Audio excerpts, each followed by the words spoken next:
ఇప్పుడే అందిన వార్త ఎస్బీఐ బ్యాంక్ సంచలన నిర్ణయం అనమాట. భారీ శుభవార్త అంటూ లేటెస్ట్ అప్డేట్ అయితే రావడం జరిగిందండి. సో ఆ వివరాలు ఏంటనేది కూడా వీడియోలో తెలుసుకుందామండి. వీడియోని చివరి వరకు చూడండి, అర్థమవుతుంది. మొదటిసారి ఛానల్ వస్తే తప్పకుండా సబ్స్క్రైబ్ చేసుకోండి. చూస్తున్నారు కానీ లైక్ చేయడం మర్చిపోతున్నారండి, వెంటనే లైక్ చేయండి. వివరాలకి అయితే వెళ్ళిపోదామండి. పేద విద్యార్థులకు సంబంధించి చదువులకు బాసటగా నిలిచి వారి కళను నెరవేర్చేందుకు State Bank of India Foundation మరోసారి ముందుకైతే రావడం జరిగింది. ఏదైతే ప్లాటినం జూబ్లీ ఆశా స్కాలర్షిప్ సంబంధించి ప్రకటించడం జరిగిందనమాట.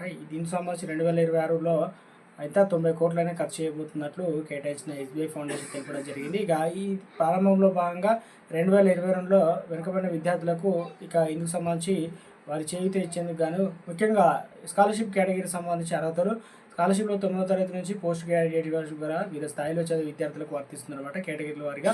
సో అర్హతలు అయితే ఇలా ఉన్నాయన్నమాట. ఇక స్కూల్ స్టూడెంట్స్ సంబంధించి క్లాస్ 9 నుంచి 12 భారతీయులై ఉండాలి. అదేవిధంగా గత విద్యా సంవత్సరంలో 75% మార్కులు లేదా 7.0 రావాలి.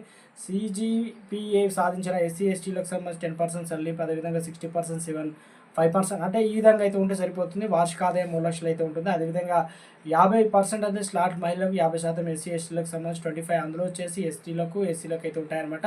ఇక అండర్ గ్రాడ్యుయేట్ సంబంధించి యూజీ పోస్ట్ గ్రాడ్యుయేట్ సంబంధించి స్టూడెంట్లకు సంబంధించి భారతీయులు అయి ఉంటే 75% మార్కులు రావాలి. అదేవిధంగా సడలించిన SC STలో కూడా కొన్ని సడలింపులో కుటుంబ వార్షిక ఆదాయం 6 లక్షలు అయితే మించకూడదు అనమాట. ఇందులో వచ్చేసి ఎవరెవరు అర్హులు ఏంటనేది మెడికల్ స్టూడెంట్, IIT స్టూడెంట్లు, ఇక IIM స్టూడెంట్లు, టాప్ IIM చదివే వారికి కూడా ఇందుకు సంబంధించి దరఖాస్తు చేసుకోవడానికి అవకాశం అయితే ఇవ్వడం జరిగిందనమాట. సో విదేశాల్లో చదివే వారికి కూడా అడ్మిషన్ ఆఫర్ పొందిన వారికి ఇక్కడ ఇస్తారు. స్కాలర్షిప్ మొత్తం కోర్సు స్థాయి ఆధారంగా అయితే ఉంటుంది. సో ఏటా 15,000 రూపాయల నుంచి 20 లక్షల వరకు అయితే అందుతుందనమాట. ఇక ఇందుకు సంబంధించి కోర్సు పూర్తయ్యే వరకు రెన్యువల్ అవుతుంది కాబట్టి విద్యార్థుల కనీస అర్హత మార్కులు అయితే ఉండాల్సి అయితే ఉంటుంది. ఇందుకు సంబంధించి ముఖ్యంగా చూసుకున్నట్లయితే 15,000 రూపాయలు, యూజీ పీజీ సంబంధించి 50,000 నుంచి 70,000 వరకు అయితే ఉండాలి. అదేవిధంగా మెడికల్, IIT IIM ఓవర్సీస్ సంబంధించి అయితే ఉంటుందన్నమాట. అధికార వెబ్సైట్ అయితే ఇవ్వడం జరిగింది.